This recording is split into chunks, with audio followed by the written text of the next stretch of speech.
بسم اللہ الرحمن الرحیم۔ آج ہم بات کریں گے انٹرویو کے حوالے سے کہ جب بھی آپ یہ انٹرویو دینے کے لیے جاتے ہیں تو آپ کو کن چیزوں کا خیال رکھنا چاہیے۔ سب سے پہلی چیز یہ ہے کہ آپ پریشرائز مت ہوں۔ کوئی بھی حافظ نہیں ہوتا کہ آپ نے جتنی بھی کتابیں پڑھی ہیں یا جتنی آپ کے پاس ڈگریز ہیں تو وہ ساری کی ساری چیزیں آپ کو یاد ہوں، ایسا نہیں ہوتا۔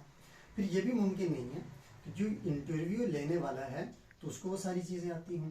کچھ ایسے سوالات اگر پوچھے جائیں جن کے آپ کو جوابات نہیں آتے تو آپ ہرگز پریشان نہ ہوں، نہ ہی اس کی وجہ سے آپ پریشرائز ہوں۔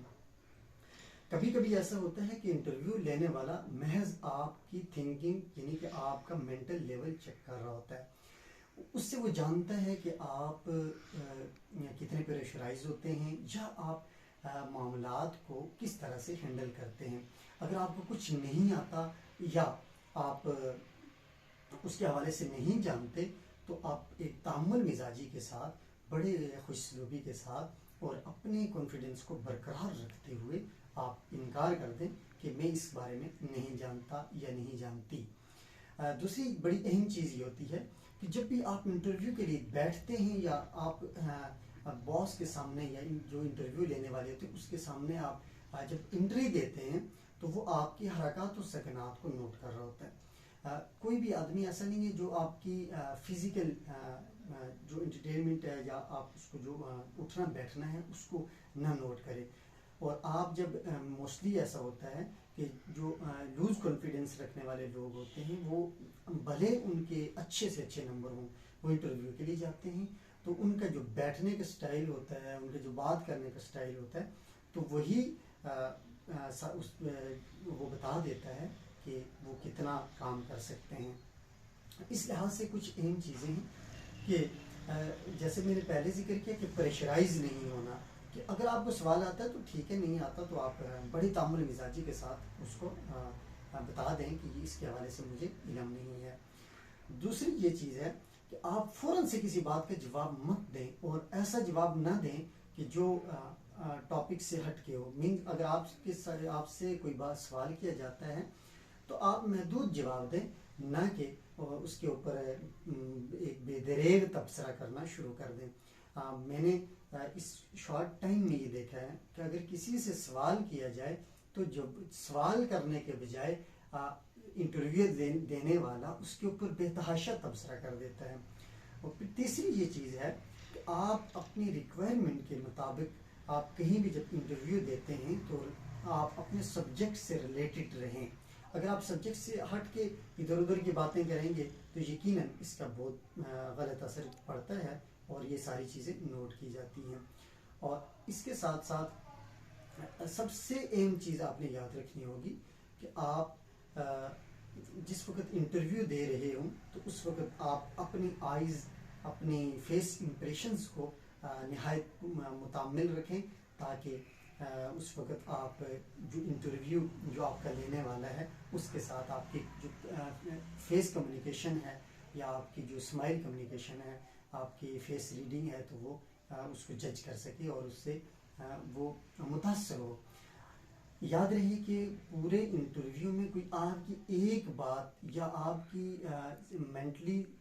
جو آپ کی تھنکنگ ہے وہ اس کو متاثر کر سکتی ہے۔ پرائیویٹ سیکٹر کے اندر جاب کرنے کا مطلب یہ ہے کہ آپ اگر کہیں بھی انٹری دیتے ہیں یا کہیں بھی اپلائی کرتے ہیں تو وہ سب سے پہلے آپ کی شخصیت کو دیکھا جاتا ہے کہ آپ پرائیویٹ سیکٹر کے اندر اگر بیٹھیں گے، آپ پرائیویٹ سیکٹر کے اندر جاب کرنے کے لیے ان ہونے کے لیے جا رہے ہیں تو سب سے پہلے اپنی پرسنالٹی اور اپنی شخصیت کو دیکھیں۔ اگر آپ کی شخصیت متاثر کن ہے تو یقیناً آپ کو پرائیویٹ سیکٹر میں جاب ملنا نہایت آسان ہے۔ اسی طرح سے اسکلز بھی آ جاتی ہیں کہ آپ اپنے اسکلز کے حوالے سے کانفیڈنٹ رہیں کہ آپ کے پاس جو اسکلز ہیں تو وہ کس قدر ہیں اور آپ انہیں کو اپنے دل و دماغ کے اندر رکھ کے آپ نے انٹرویو دینا ہوگا۔ تیسری چیز اہم یہ ہے کہ اپنے فائنینشلی جو حالات ہیں یا اپنے فائنینشلی کرائسس ہیں جو بھی ہے ان کو آپ نے بالکل ذکر نہیں کرنا، نہ ہی ان کا رونا روئیں۔ اور تیسری بات یہ ہے کہ ابھی موجودہ صورتحال کے اندر ہم دیکھتے ہیں کہ مہنگائی کا رونا رونا شروع۔ اب آپ انٹرویو دینے کے لیے گئے تو آپ ان سارے ٹاپکس کو کیوں لا رہے ہیں؟ اب انٹرویو لینے والا تھوڑا سا آپ کو کھولتا ہے، تھوڑا سا وہ جاننے کی کوشش کرتا ہے کہ میں اس آدمی کو جانوں، وہ آپ کو ٹاپک دے دیتا ہے بولنے کی، کچھ بھی بولنے کے لیے آپ کو کوئی نقطہ نظر آپ کے سامنے رکھ دیتا ہے. تو آپ ایسا ہرگز نہ ہونے دیں کہ آپ اپنا کھلنا شروع ہو جائیں اور وہ چیزیں، وہ باتیں جو آپ نے اس سے آپ سے پوچھی نہیں گئی تو آپ وہ بتانا شروع کر دیں، یا آپ ان کی طرف مت جائیں. ہمارے ہاں ہوتا کیا ہے کہ تھوڑا سا فرینک ہونے کی بات اگر کی جائے تو انٹرویو لینے والا تھوڑی سی اپنی ویکنس شو کرتا ہے، یا وہ تھوڑا سا فرینک ہونے کی کوشش کرتا ہے، تو یہاں یہ سمجھا جاتا ہے کہ یہ تو کوئی بات ہی نہیں ہے، یہ انٹرویو نہیں لے رہا بلکہ میرے ساتھ بڑا فرینک ہو رہا ہے، تو یہ بڑا ایزی ماحول مل گیا. اس ایزی ماحول کے اندر وہ آپ کو 100% جج کر رہا ہوتا ہے کہ آپ آگے فیوچر میں اس کے ساتھ کیسے چل سکتے ہیں، آپ کتنا کام کر سکتے ہیں اور کتنی سنسیئر ہیں. اس لیے سب سے پہلی چیز پریشر نہیں لینا، بالکل ریلیکس رہنا ہے. دوسری چیز یہ کہ اپنے سبجیکٹ سے ریلیٹڈ رہیں. تیسری چیز ہے اگر آپ کو کسی سوال کا جواب نہیں آتا تو پریشانی کی کوئی بات نہیں ہے، ہر چیز کا حافظ کوئی بھی نہیں ہوتا. بہت ساری چیزیں ہیں جو آپ کے ذہن میں اس سے پہلے موجود ہوتی ہیں لیکن اس شارٹ ٹائم میں آپ کے ذہن میں نہیں ہوں گی، لیکن یہ کوئی بہت بڑی بات نہیں ہے. اس کے بعد میں نے یہ ذکر کیا کہ آپ نے اس کا خیال رکھنا ہے کہ آپ ادھر ادھر کی باتیں نہ کریں، اپنے جس سبجیکٹ کو آپ لے کے آپ بیٹھے ہوئے آپ اسی سے ریلیٹڈ رہیں.